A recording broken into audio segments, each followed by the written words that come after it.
వీళ్ళు తమాషకు మేము అదోటి ఇదోటి అడ్డం పొడుగు మాట్లాడి కిరికిరి మాటలు మాట్లాడి ఈ కారు కూతలు కూసి ఏదో చేస్తామనుకుంటే నడవదిగా ఏళ్ళ దాకా వేరే కథ రేపటి నుంచి వేరే తోలు తీస్తాం ఎక్కడికక్కడ ప్రజలు ఖచ్చితంగా ఎక్కడికక్కడ నిలబెట్టే ప్రయత్నం చేస్తాం. ఇంతసేపు రియల్ ఎస్టేట్ దందా తప్ప ఇంకోటి లేదా?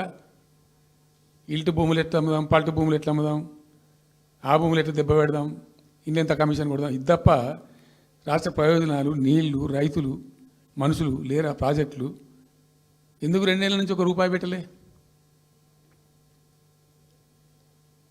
ఎందుకు ఒక తట్టడి మట్టి తీయలే? ఎవరు నిరోధించిన మిమ్మల్ని?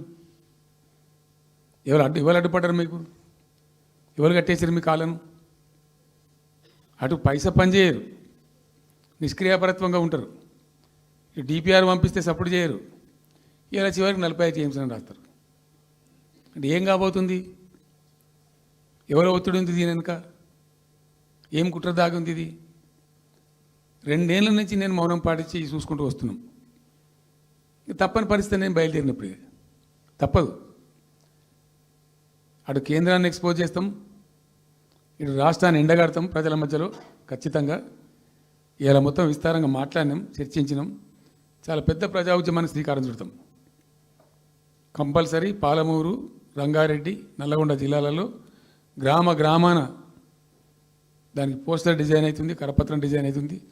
ప్రజా ఉద్యమాలు చేస్తాం, పెద్ద బహిరంగ సభలు పెడతాం. నేను స్వయంగా అటెండ్ అవుతున్న బహిరంగ సభలకు. ప్రజాక్షేత్రంలో ఈ ప్రభుత్వం యొక్క నిష్క్రియాపరత్వాన్ని ఎండగడతాం. ఇప్పుడు వాయిస్ అయితే తెలంగాణకు, మరి తెలంగాణకు ఉన్న ప్రభుత్వం మాట్లాడకపోతే ఇంకెవరు మాట్లాడాలా? మాకు 2 బాధ్యతలని, ఒకటి తెలంగాణ తెచ్చిన పార్టీగా, రెండవది ప్రధాన ప్రతిపక్షంగా కూడా కంపల్సరీ మా డ్యూటీ మేము చేయాలి. అందుకోసం గాను వీళ్ళు తమాషకు మేము అదోటి ఇదోటి అడ్డం పొడుగు మాట్లాడి కిరికిరి మాటలు మాట్లాడి ఈ కారు కూతలు కూసి ఏదో చేస్తామనుకుంటే నడవదిగా ఏళ్ళ దాకా వేరే కథ రేపటి నుంచి వేరే తోలు తీస్తాం ఎక్కడికక్కడ. ప్రజలు ఖచ్చితంగా ఎక్కడికక్కడ నిలబెట్టే ప్రయత్నం చేస్తాం. అడుగున చెక్ చేస్తాం, ప్రతి విషయంలో చెక్ చేస్తాం. Sufficient time we have given.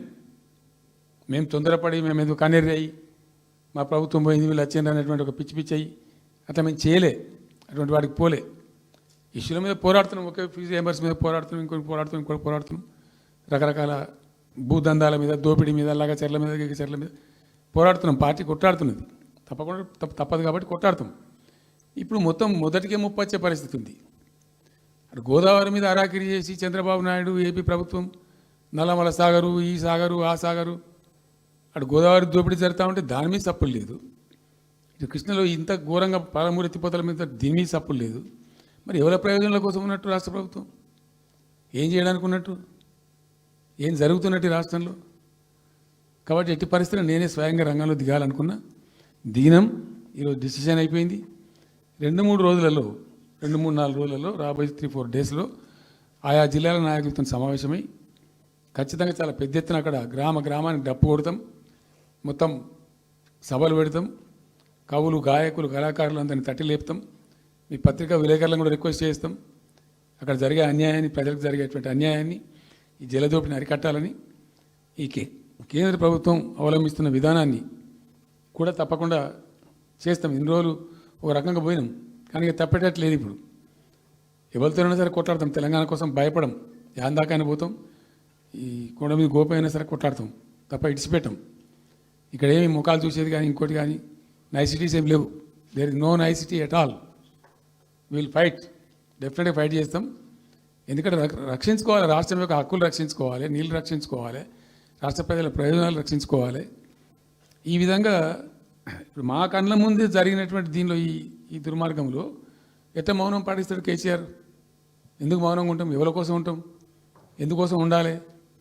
కాబట్టి అరాకిరి ముచ్చట్లు కావు. ఇష్టం వచ్చినట్టు మాట్లాడి, ఇష్టం వచ్చినట్టు ఆల్తు ఫాల్తు కూతలు కూసి ఏదో చేస్తామంటే అది జరిగేది కాదు, జరగనీయం.